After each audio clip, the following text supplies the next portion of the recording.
2 ತಿಮೋಥೆಯನಿಗೆ 3ನೇ ಅಧ್ಯಾಯ. ಕಠಿಣ ಕಾಲಗಳು ಬರುವವೆಂಬುದನ್ನು ತಿಳಿದುಕೋ.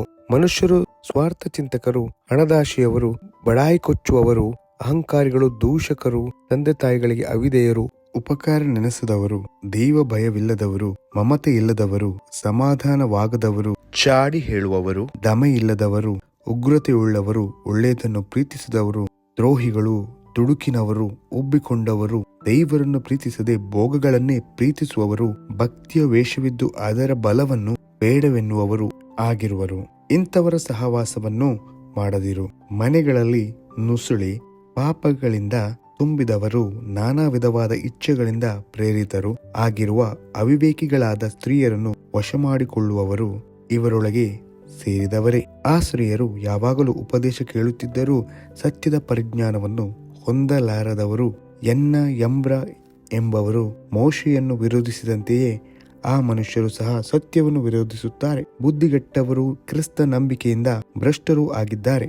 ಆದರೆ ಅವರ ಪ್ರಯತ್ನವು ಇನ್ನೂ ಸಾಗುವುದಿಲ್ಲ.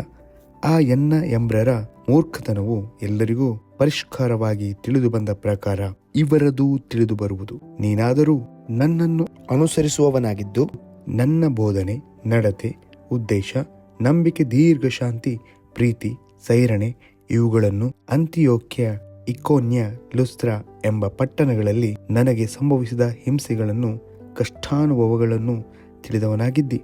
ನಾನು ಎಂತೆಂಥ ಹಿಂಸೆಗಳನ್ನು ಸಹಿಸಿಕೊಂಡೆನು. ಅವೆಲ್ಲವುಗಳೊಳಗಿಂದ ಕರ್ತನು ನನ್ನನ್ನು ಬಿಡಿಸಿದನು. ಕ್ರಿಸ್ತ ಯೇಸುವಿನಲ್ಲಿ ಸದ್ಭಕ್ತರಾಗಿ ಜೀವಿಸುವುದಕ್ಕೆ ಮನಸ್ಸು ಮಾಡುವವರೆಲ್ಲರೂ ಹಿಂಸೆಗೊಳಗಾಗುವರು.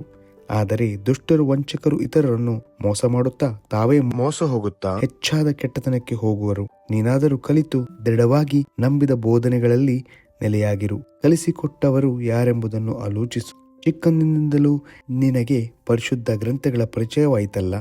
ಆ ಗ್ರಂಥಗಳು ಕ್ರಿಸ್ತ ಯೇಸುವಿನಲ್ಲಿರುವ ನಂಬಿಕೆಯ ಮೂಲಕ ರಕ್ಷಣೆ ಹೊಂದಿಸುವ ಜ್ಞಾನವನ್ನು ಕೊಡುವುದಕ್ಕೆ ಶಕ್ತವಾಗಿವೆ. ದೈವ ಪ್ರೇರಿತವಾದ ಪ್ರತಿಯೊಂದು ಶಾಸ್ತ್ರವು ಉಪದೇಶಕ್ಕೂ, ಖಂಡನೆಗೂ, ತಿದ್ದುಪಾಟಿಗೂ, ನೀತಿ ಶಿಕ್ಷೆಗೂ ಉಪಯುಕ್ತವಾಗಿದೆ. ಆದದರಿಂದ ದೇವರ ಮನುಷ್ಯನು ಪ್ರವೀಣನಾಗಿ ಸಕಲ ಸತ್ಕಾರ್ಯಕ್ಕೆ ಸನ್ನದ್ಧನಾಗುವನು ಎಂಬುದೇ.